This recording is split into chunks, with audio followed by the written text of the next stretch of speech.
I'm going to show you now how to delete your Facebook account on your iPhone. First, access the menu. Click on the settings icon. Now, go to See More in Accounts Center. Click on Personal Details. And now, click on Account Ownership and Control. Finally, click on Deactivation or Deletion. Choose your account. And here, we'll choose the Delete Account option. Click on Continue. Select the reason for deactivation. Click on Continue. Go to the end of the page and click on Continue. In this section, enter your password to continue.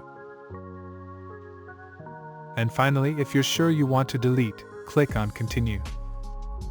Well guys, I hope I helped. Leave your like, subscribe and activate the bell. See you in the next video.